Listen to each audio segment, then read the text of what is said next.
California, United States, boasts a powerful and diverse economy, celebrated as a global center for technology, entertainment, and rich cultural diversity.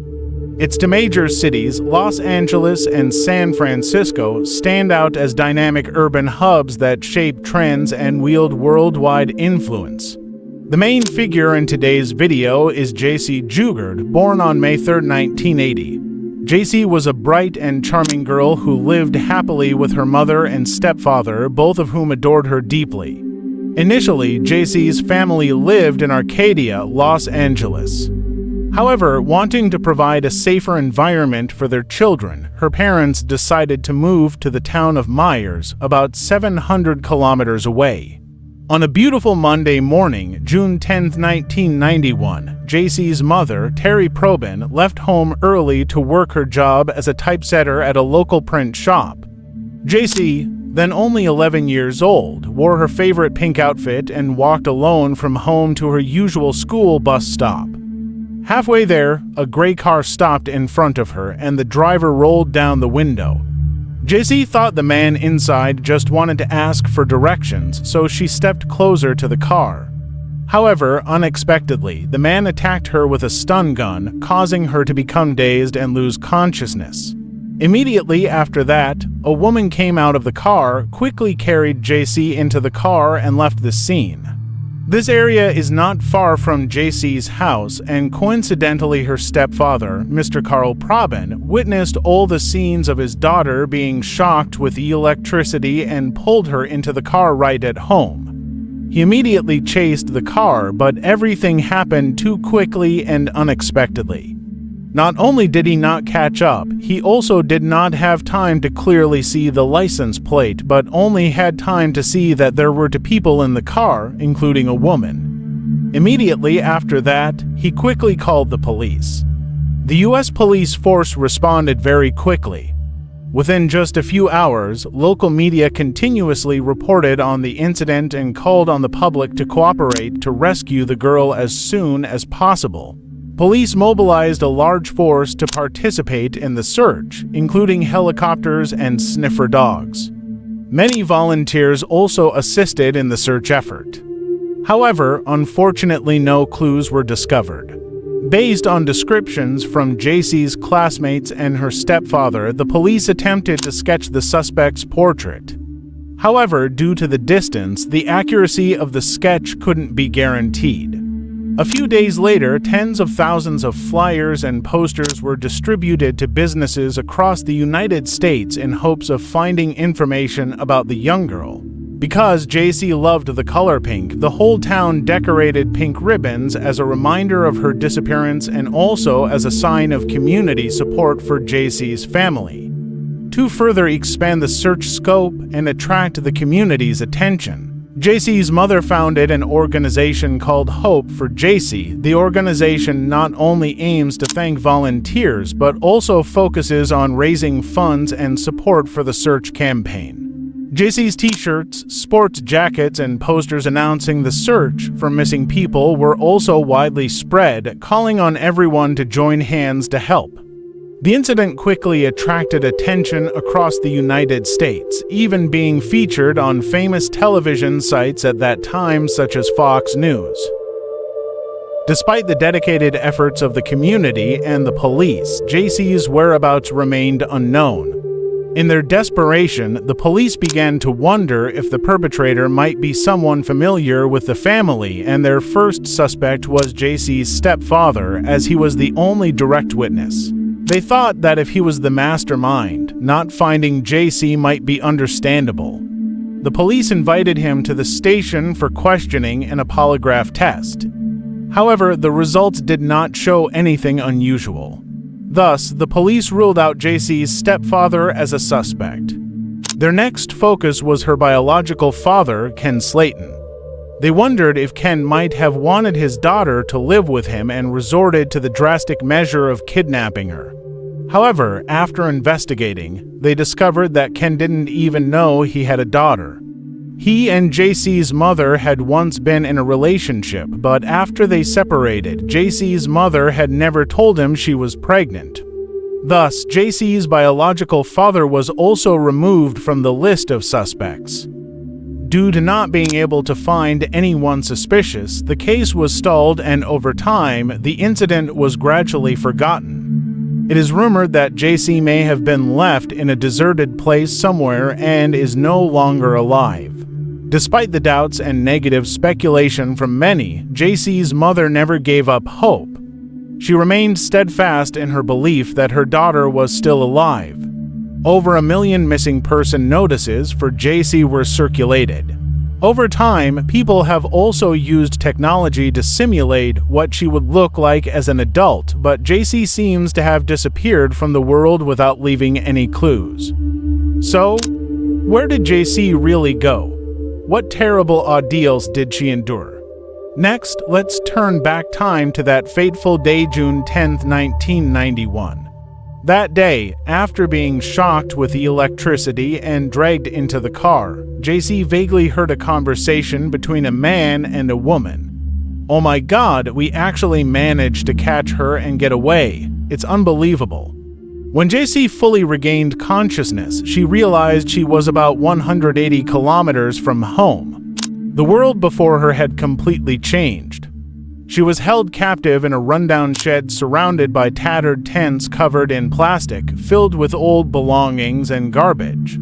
At a glance, this place looks like an abandoned backyard that no one pays attention to. The people who brought her here were a deranged couple. The husband's name was Philip Garrido and the wife's name was Nancy Garrido. Philip has many criminal records. He was born in California in 1951, and after finishing high school, at the age of 21, he attacked a 14-year-old girl and played tricks on her.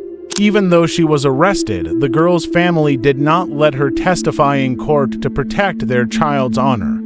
This helped Philip escape legal punishment. After that, Philip continued to get another marriage, but during their marriage, he continuously attacked his wife, causing her to want a divorce.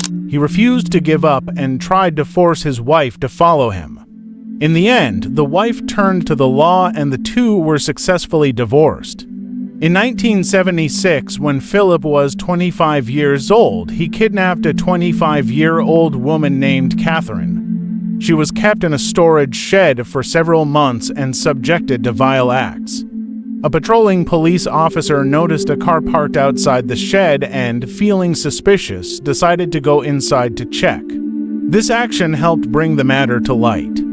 Faced with Catherine's testimony in court, Philip was helpless and unable to make excuses, ultimately being sentenced to 50 years in prison. Strangely, while he was in prison, Nancy frequently visited her uncle there and unexpectedly fell in love with Philip. From that point, the two developed a relationship and became a couple. On October 5, 1981, Nancy and Philip were miraculously married in prison. On August 26, 1988, after 11 years in prison, Philip was paroled for good behavior and was fitted with an electronic ankle bracelet. The local prosecutor's office frequently sent officers to his home for check-ins to prevent him from reoffending. However, Philip showed no remorse. On the contrary, he seemed determined to continue committing more crimes. His wife, who appeared to be somewhat abnormal, not only did not stop her husband's intentions but also agreed to join him. The couple collaborated, driving around the city together. One day, by chance, they saw Jaycee walking alone on the road. Without hesitation, they abducted her and eventually kept her in a soundproof shed located in their backyard. This is a recording studio built by Philip himself, so even if Jaycee screams, no one will hear. Philip handcuffed her and forced her to wear nothing. He warned her not to scream and not to leave the warehouse, saying her parents didn't need her and that she was just homeless. In addition, there was a large pack of hunting dogs guarding the area. If she dared to run away, they would tear her to pieces. During the first week, Jaycee remained handcuffed and the only person who had contact with her was Philip. He sometimes brought her some fast food and talked to her. He also gave her a bucket to use for toileting. During the next 3 years, Philip continued to sleep with her at least once a week. Philip also did not allow Jaycee to read and write. He did not even let her mention her real name, and they gave her a fake name, Alyssa. After that, Philip brought her a TV, but only allowed her to watch shopping and advertising channels, making her completely unaware that people were still looking for her outside. A month and a half later, Jaycee was moved to a larger room next door where there were relatively comfortable beds. Philip told her that dark angels had allowed him to take her and that she would have to help satisfy his needs as the price society had to pay for daring to ignore him. When he was drunk, he often sought out Jaycee for fun, proclaiming that he was a servant chosen by God. These encounters usually left her in tears, followed by his empty apologies and threats that, if she disobeyed, he would sell her away. 7 months later, Jaycee finally met the second person, Nancy, who hypocritically brought stuffed animals, chocolates, and milk. Nancy apologized to Jaycee and spoke sweetly to her with the aim of gaining better control over her. After 3 years of obedience, Jaycee was finally released from her handcuffs. On April 3, 1994, Philip suddenly brought Jaycee some cooked food. This was the first time she had eaten such food other than cheap food since being detained. He changed the way he treated her because at that time she was pregnant with his child. At that time, Jaycee was only 13 years old. Philip did not take her to the hospital. Instead, he just sought information and taught her the necessary skills to give birth. On August 18, 1994, Jaycee gave birth to her first daughter, and she finally smiled, a smile that had been gone for so long because she now had a companion. She took very good care of her daughter thanks to what she had learned from the television. In 1997, Jaycee gave birth to her second daughter. To provide more space for the 2 children, Philip set up a large tent in the backyard. From then on, Jaycee was allowed to leave the room and carry the 2 children into the tent. Although the 2 children were born to Jaycee herself, to please his wife, Philip forced the 2 children to call Nancy their mother, while Jaycee took on the role of their eldest sister. He believed this was the only way for the children to grow up without raising suspicion and to mislead any police investigation. In fact, outsiders assumed that the children were Nancy's and had no suspicions at all. By 2009, 18 years had passed since Jaycee was kidnapped. Her mother never gave up searching for her daughter, and in the end, a new and surprising turning point appeared. On August 24, 2009, Philip went to the FBI office in San Francisco and left a paper outlining his views on religion and gender. He primarily wanted to convey that he had recognized his past mistakes and was no longer committing crimes. He also asserted that he could help others do the same. Notably, he even took his 2 daughters to the University of California campus to request permission to teach about religion. This process happened to involve the dean of the university's police department. During their meeting, Philip met the department head, Lisa Campbell. She noticed that he was an eccentric and noticed that the 2 girls he brought along were behaving very oddly. Both girls showed fear toward Philip and were consistently downcast, reserved, and extremely submissive. Sensing something was off, Lisa decided to ask Philip to sign his name on a form and requested that he return the next day for further discussion. Next, Lisa secretly asked a police officer to thoroughly investigate Philip. After investigation, she discovered that Philip was a man with a lot of criminal records. The next afternoon, Philip returned to his 2:00 appointment with his 2 daughters. Lisa noticed that the girls looked very pale, as if they hadn't been exposed to sunlight for a long time. Shortly after, she contacted Philip's parole officer to inquire about the situation. When the parole officer heard that Philip had brought 2 young girls with him, they broke into a cold sweat. Due to his past crimes, Philip was prohibited from living with minors. Investigators immediately went to Philip's home to investigate his relationship with the 2 young girls. However, they only found his wife Nancy and his elderly mother at the house, while the 2 girls were nowhere to be found. Philip explained that the two girls were at a neighbor's house and that their parents had given him permission to take them to the university. The investigators then requested that Philip bring the children and their parents to the parole office the next day to clarify the situation. In fact, everything is in the hands of the investigators, but no one knows that Jaycee, the little girl who disappeared many years ago, is still living under Philip's control in fear and suffering. On the following day, August 26, 2009, Philip, Nancy, Jaycee, and the two girls arrived at the parole office. Philip firmly asserted that Jaycee was Alyssa, a relative of his, and that the two girls were her daughters. Jaycee also admitted that she was Alyssa. She claimed that Philip was a good man and treated her and the two children very well. The two girls also echo this, saying that Philip was very kind to them. In this context, it seemed that Philip was a good man, which shows that he had prepared for these situations in advance. However, as investigators tried to verify Jaycee's identity, problems began to arise. To find out the truth, investigators conducted a deeper investigation. When pressed for details that could confirm his identity, Jaycee became extremely defensive and agitated. Investigators then invited more police to present the situation. Finally, in front of the police, Jaycee mustered up the courage to talk about her real name. She said her name was Jaycee, and 18 years ago she was captured by Philip and his wife and forced to live in their backyard without being able to escape. The police were shocked to hear her story and immediately arrested Philip and Nancy and took them back for further investigation. When Jaycee's mother received the call from the police, she couldn't believe her ears and couldn't hide her emotions. She couldn't fathom that after 18 years of searching, she would finally be reunited with her daughter. The two met in an emotional moment where Jaycee continuously hugged her mother and cried tears of joy. Fortunately, at that time, both Jaycee and her two daughters were in good health. Jaycee's stepfather was also overjoyed to see her again, even though the police had long cleared him from the list of suspects. Throughout all those years, many people continued to suspect him as the culprit, causing him great tension and fatigue.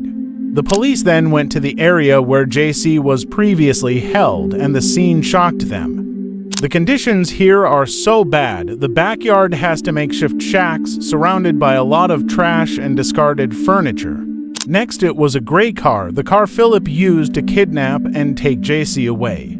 The room Jaycee lived in was really shabby. It was unbelievable that she had spent 18 years in such an environment and was taking care of her two daughters alone until now.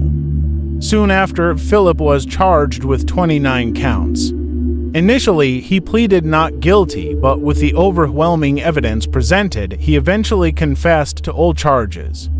On June 2, 2011, under state law, Philip was sentenced to 431 years to life in prison, while his wife, Nancy, received a sentence of 36 years to life. However, the case wasn't truly closed, as there were still many who had indirectly contributed to this tragedy. Philip had a prior criminal record, and after his release from prison, he was supposed to be under government supervision. According to official records, the parole department was supposed to send officers periodically to check on Philip's residence. Since Jaycee's abduction, investigators had visited Philip's home up to 60 times, yet they never noticed anything unusual in the backyard. Additionally, the police never listed him as a suspect simply because his house was located 2 hours' drive from Jaycee's home. Moreover, back in 1976, Philip had committed an offense against a girl near South Lake Tahoe, the same area where Jaycee lived. The police overlooked numerous crucial leads. In 2002, the fire department received a call reporting that a child in Philip's household had been injured while swimming. However, Philip had no children, and the fire department didn't pass this information on to the parole department. No one looked into who the child was, resulting in Jaycee and her daughters enduring many more years of suffering without anyone knowing about their situation. In 2006, Philip's neighbors also called the police to report seeing children living in his backyard. An officer came to speak with Philip and talked for 30 minutes, but the backyard was not inspected or searched. It can be said that this is also a part of irresponsibility and negligence on the part of the police and government agencies. Jaycee lived in hell for 18 years for this reason, and in July 2010, the California state government decided to compensate Jaycee $20 million due to their negligence. The local police chief also issued a public apology to Jaycee's family. Jaycee's family also later sued the U.S. government, claiming that Philip had been drinking and using drugs before being released on parole. This was a violation of parole, and the parole should have been revoked and sent him back to prison. If the government had taken it seriously, Jaycee would not have been taken away. However, her family's lawsuit was rejected by the U.S. court. In 2010, Jaycee founded the Jaycee Foundation to serve families like hers who have experienced severe psychological trauma. In July 2011, she published a memoir based on her own experiences called A Stolen Life. Reading that memoir is sad and touching, reflecting on what 18 long years of imprisonment meant to an 11-year-old girl. Long-term control and brainwashing have made Jaycee unable to trust outsiders and dare not easily reveal her true identity.